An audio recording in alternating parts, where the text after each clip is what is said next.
Nous lirons ensemble, au cours de ces prochains dimanches, le livre de l'Exode. Le livre de l'Exode est un très beau livre, c'est le deuxième de la Bible. Dans la Genèse, nous trouvons l'histoire des origines, et dans l'Exode, nous trouvons l'histoire du salut, la rédemption du peuple d'Israël. Israël, la famille d'Abraham, est devenue un peuple malheureux que Dieu va faire sortir du pays d'Égypte. Il va l'amener dans le pays qu'il a choisi pour lui, et c'est là qu'il deviendra son peuple. C'est là qu'il va être formé, et c'est de là aussi que viendra le Sauveur. L'Exode, c'est le livre du salut.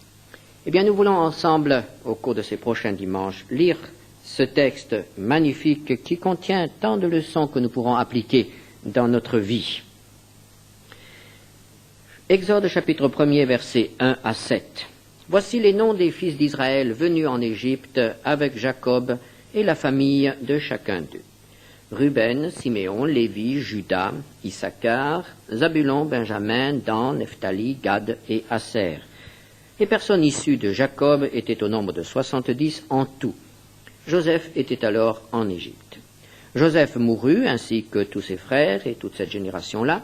Les enfants d'Israël furent féconds et multiplièrent, ils s'accrurent et devinrent de plus en plus puissants, et le pays en fut rempli. Ce sont là les descendants d'Abraham. Abraham, l'ami de Dieu. Abraham, cet homme qui a entendu l'appel de l'Éternel, le Dieu vivant, alors qu'il adorait le Dieu Lune en Mésopotamie. Abraham a eu la vision de la gloire de Dieu et il a répondu, il a obéi, il a quitté son pays, il a quitté sa famille, il a quitté ses amis pour aller dans un pays qu'il ne connaissait pas. C'était le pays de Canaan, que Dieu voulait donner à ses descendants. Et Dieu fit une grande promesse à Abraham. C'est une promesse qui domine toute l'histoire d'Israël et je dirais aussi l'histoire de l'humanité. Genèse 12, versets 1 à 3. L'Éternel dit à Abraham, « Va-t'en de ton pays, de ta patrie et de la maison de ton père, dans le pays que je te montrerai. Je ferai de toi une grande nation et je te bénirai. Je rendrai ton nom grand et tu seras une source de bénédiction. Je bénirai ceux qui te béniront et je maudirai ceux qui te maudiront et toutes les familles de la terre seront bénies en toi. » Et si nous sommes ici ce matin, c'est parce que cette promesse a été donnée, parce qu'elle a rencontré la foi dans le cœur d'un homme, la foi qui lui a permis d'obéir, de partir et de s'installer en Canaan. Une promesse faite à un homme par le Dieu éternel. Je ferai de toi un peuple et je te mettrai en bénédiction. Et le Seigneur, au cours de la vie d'Abraham, s'est révélé à lui de plusieurs manières, mais nous avons aussi, dans le chapitre 15, une annonce d'une période sombre dans l'histoire de la famille d'Abraham. Genèse 15, versets 13 à 14. Et l'Éternel dit à Abraham, « Sache que tes descendants seront étrangers dans un pays qui ne sera point à eux. Ils y seront asservis et on les opprimera pendant 400 ans. Mais je jugerai la nation à laquelle ils seront asservis et ils sortiront ensuite avec de grandes richesses. » Le pays promis à Abraham et à ses descendants était le pays de Canaan, ce que nous appelons aujourd'hui la Palestine. Le pays d'origine était la Mésopotamie, Ur en Chaldée. Et Dieu propose maintenant, décide d'envoyer les descendants d'Abraham dans un autre pays. Ce sera l'Égypte. Pourquoi l'Égypte ? Pourquoi cet épisode dans l'histoire de cette famille, épisode qui va marquer profondément le peuple d'Israël? Un temps de grande souffrance, un temps de persécution, un temps qui va être un temps de détresse. Pourquoi Dieu a-t-il intégré cela dans l'histoire de ce peuple? Pourquoi l'Égypte? En réfléchissant, car nous n'avons pas d'explication dans la Bible, on peut, je suppose, dire que Dieu a voulu l'Égypte. Dieu a voulu l'Égypte parce que ce pays allait être le creuset pour la formation d'un peuple, pour faire passer une famille ou un clan à l'état de peuple, d'une nation. Il fallait, comme on opère pour les plantes, les arbres, il fallait pouvoir transplanter. Il y a le tout petit plant qui a grandi dans le terroir de Canaan, mais qui ne doit pas rester là, qui ne pourra pas se développer correctement, parce que Canaan est habité par des peuplades dont la corruption était renommée dans tout le Proche-Orient à l'époque, et dont nous avons encore aujourd'hui des témoignages qui montrent à quel point ces populations étaient corrompues. Pensons à Sodome et à Gomorrhe, et cela nous donnera une idée de l'état de cette population. Et ce n'est pas au sein de cette population que Dieu va pouvoir faire une famille, un peuple saint. Dieu a conduit son ami Abraham dans ce pays pour le lui donner, pour le faire reconnaître. Et ses descendants, Isaac et Jacob, planteront leurs tentes dans les différentes régions. Ils en prendront en quelque sorte possession d'une manière symbolique, mais rien ne leur appartiendra. La Bible souligne qu'Abraham a même dû acheter une caverne pour enterrer ses morts, alors que le pays entier lui était promis, mais il n'avait rien, il n'avait pas de terre à lui. Ils n'ont rien eu. Et c'est donc, il a fallu les sortir de là pour faire de cette famille une nation. Où les envoyer? Il n'était pas question de les ramener à Ur en Chaldée. Alors Dieu les conduisit en Égypte. L'Égypte était à l'époque à la pointe de la civilisation. L'Égypte était un pays riche. Il n'y avait pas de disette. Le Nil assurait chaque année la subsistance de ce peuple. La région était fertile. La famille de Jacob a été bien accueillie à la suite de l'intervention de Joseph. L'Égypte était un pays puissant, donc il était en paix. Il n'était pas parcouru par des armées ennemies. L'Égypte allait donc représenter pour la famille de Jacob une serre, un lieu où le peuple allait prospérer. Et en effet, il y a eu vraiment croissance. Une croissance qui a dû étonner les sociologues de l'époque et tous ceux qui recensaient le peuple, car nous voyons avec quelle insistance le texte biblique montre cette augmentation. Il y a là vraiment ce verset 7 qui nous dit « Les enfants d'Israël furent féconds, ils multiplièrent, ils s'accrurent, devinrent de plus en plus puissants, et finalement, et le pays en fut rempli. » Ils arrivèrent à quelques hommes, 70, nous dit la Bible. 4 siècles plus tard, Moïse aligne des armées d'hommes en état de faire la guerre, de plusieurs centaines de milliers d'hommes. 4 siècles. Une croissance extraordinaire, une croissance incomparable. Et ces hommes-là ne se mélangent pas avec les Égyptiens. Ils gardent leur identité, ils gardent leur langue, ils gardent certaines coutumes, ils gardent surtout leur religion, ils servent l'Éternel, bien qu'ils servent aussi d'autres idoles.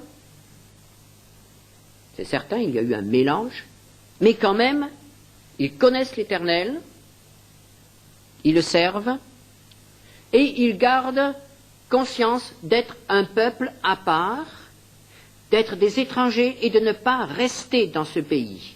Leur pays, c'est la Palestine, qu'ils connaissent, puisqu'il y avait des échanges entre la Palestine, entre Canaan et l'Égypte. D'ailleurs, très souvent, la Palestine appartenait à l'Égypte. Tout cela, ils le savent. Ils restent donc séparés.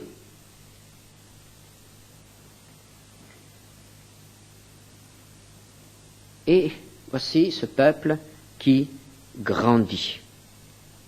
Au point que l'on dit, et le pays en fut rempli.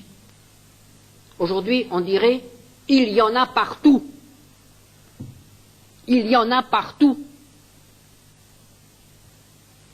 Et les Égyptiens ne se sentaient plus chez eux, parce qu'il y avait des Hébreux partout, dans les rues de leur village, dans les boutiques, dans les champs, dans leur ville. Il y en avait partout. On ne voyait qu'eux. Et le pire, c'est qu'ils étaient différents. Ce n'étaient pas des Égyptiens, c'était des étrangers. Des étrangers. Des étrangers différents, avec d'autres coutumes, une autre religion, une autre langue, et aussi une autre organisation, car il semble bien qu'Israël avait un minimum d'organisation. Nous avons le témoignage concernant des anciens, nous avons le témoignage concernant des princes de tribus. Il y avait une organisation sociale qui était indépendante de l'organisation égyptienne, qui était pourtant très, très bureaucratique. Il y en a partout. Le pays en était rempli. Et cela va causer des problèmes. Cela va causer de sérieux problèmes.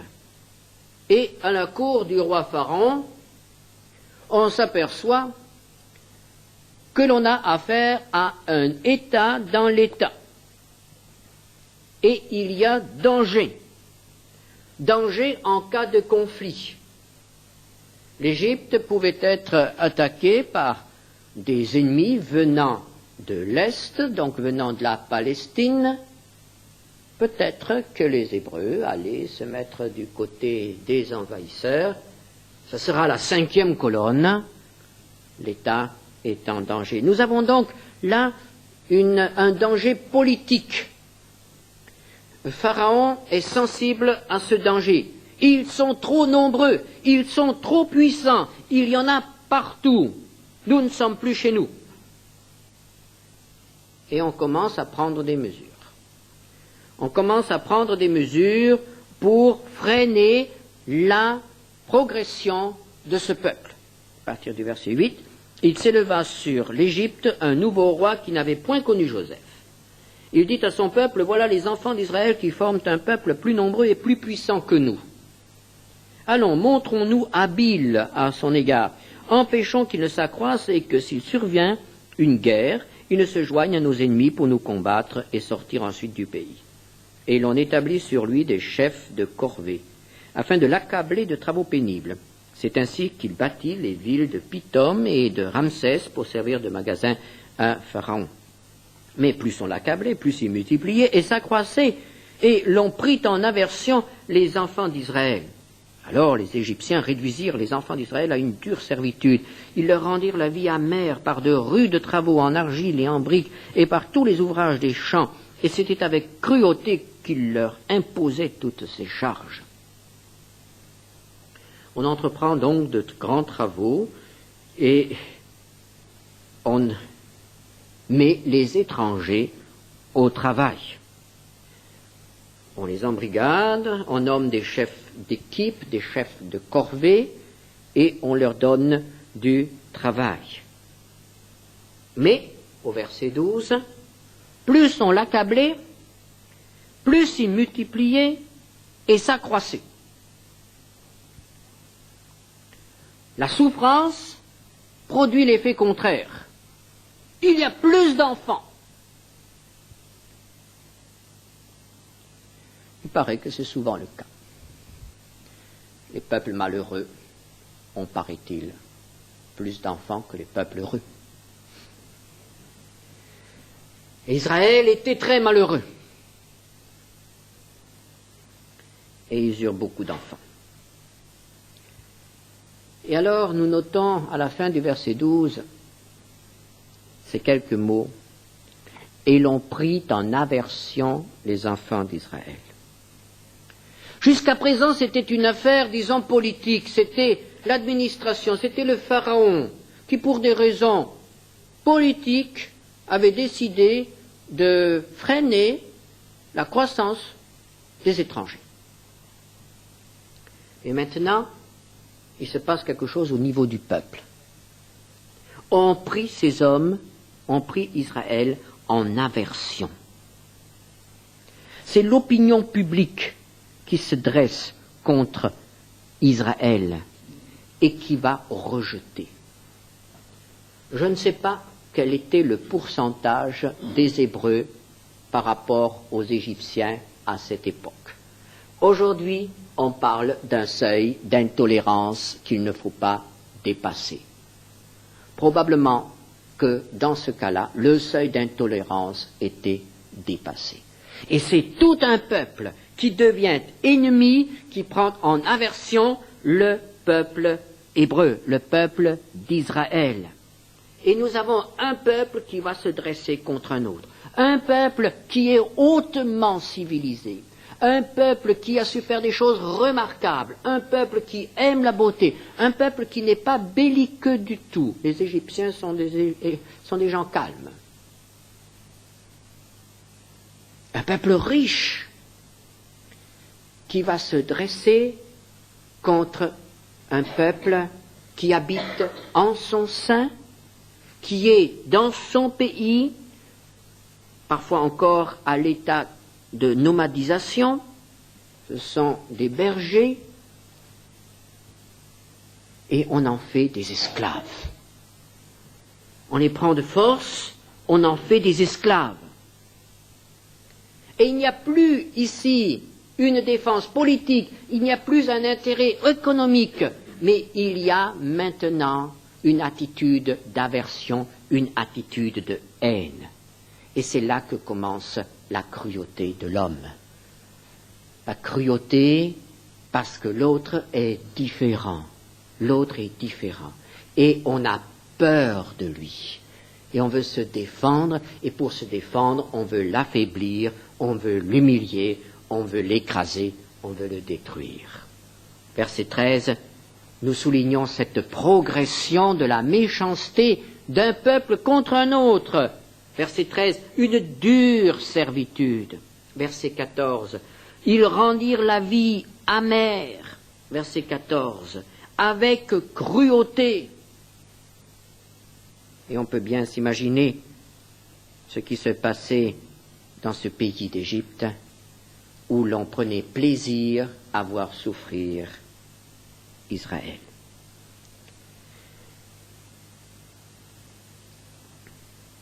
Là, nous voyons comment le cœur de l'homme peut devenir dur envers les autres hommes. Et je crois que c'est là quelque chose qui doit être un avertissement pour nous. Il peut y avoir des problèmes dans tous les domaines, mais ne nous laissons jamais gagner par l'aversion, par la haine. Il n'y a rien de pire que lorsqu'au sein, dans un pays, à l'intérieur des frontières d'un pays, des classes, des peuples, des races, des religions s'affrontent. Tout simplement parce que l'on est différent.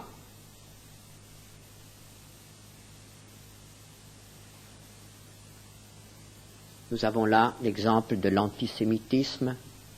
On les persécutait parce qu'ils étaient Israël, pas pour d'autres raisons. Et Israël, les Hébreux, élevaient les plus beaux monuments égyptiens.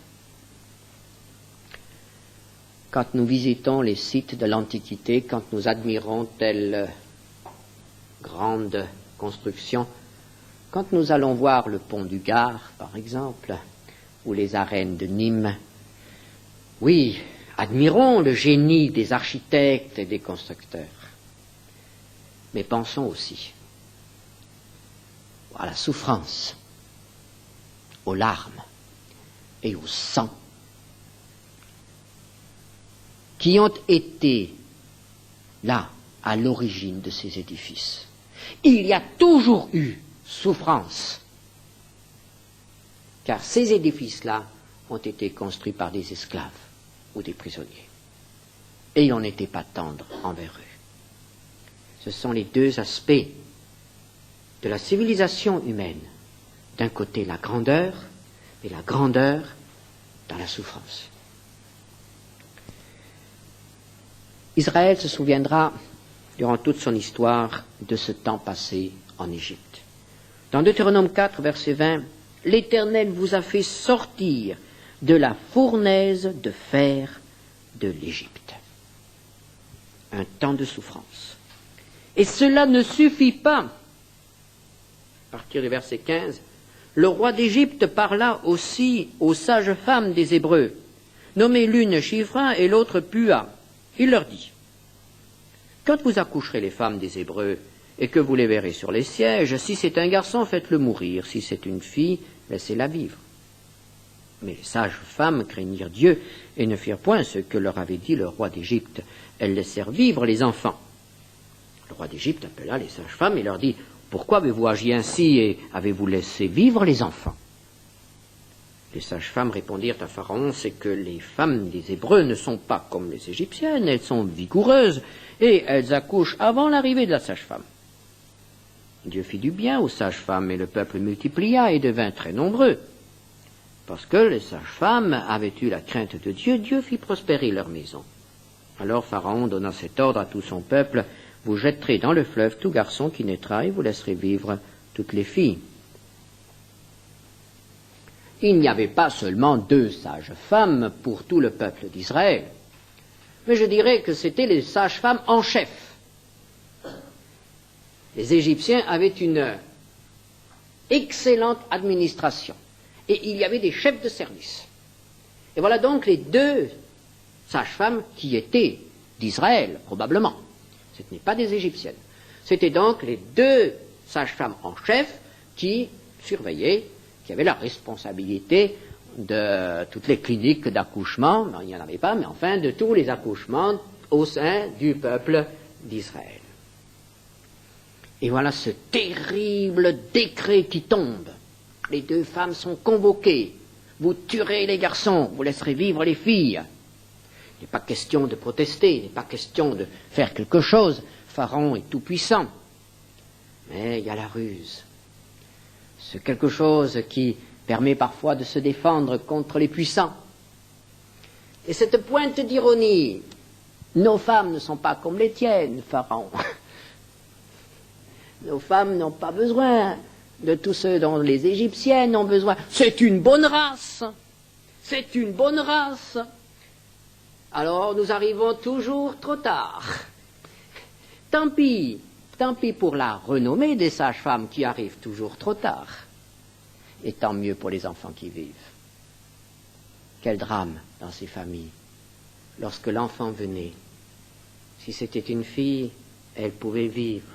Si c'était un garçon, il devait mourir. On peut parler là aussi de génocide. Mais qui était derrière? Il n'y avait pas seulement Pharaon. Il y avait l'ennemi de Dieu. Parce qu'Israël, c'est le grand témoignage de Dieu face aux hommes et aussi à l'univers.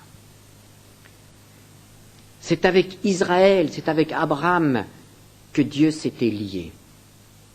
Et il lui avait donné une promesse qui devait être valable jusqu'à nos jours et au-delà encore.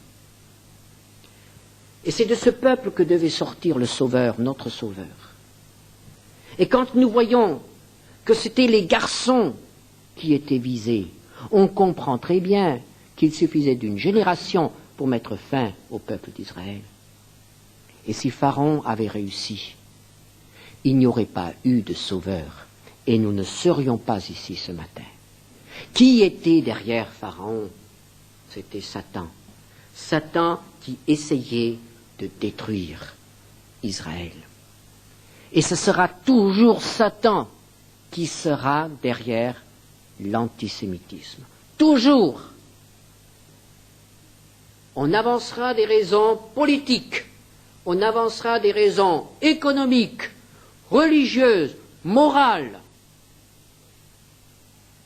Mais l'unique raison qu'il y a, la véritable origine, c'est la haine de Satan contre Dieu et contre son peuple qu'il veut détruire à tout prix. Mais vous me direz, mais Jésus est déjà venu. Si Israël est détruit, si les Juifs sont exterminés, Jésus ne sera plus atteint, le salut des hommes ne sera plus compromis.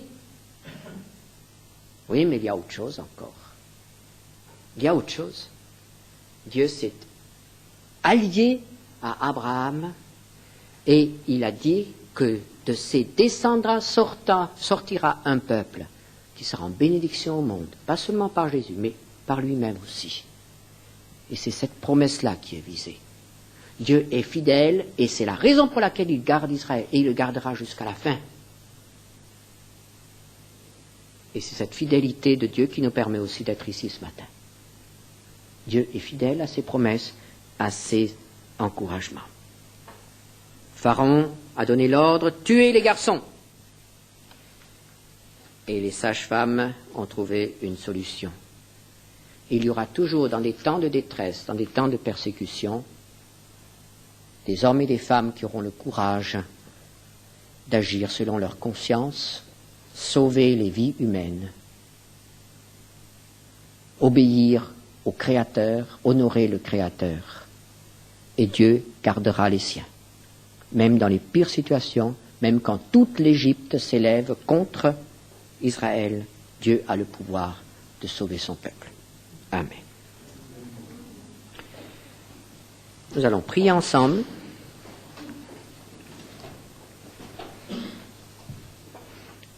Seigneur notre Dieu, nous te remercions parce que tu es le Dieu juste, le Dieu qui sauve, le Dieu qui est fidèle. Et ce matin encore, Seigneur, nous voyons que tu as le pouvoir de sauver ceux qui se confient en toi.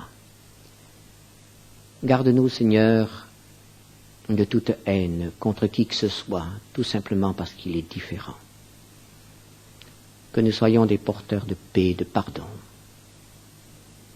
Merci, Seigneur, au nom de Jésus. Amen.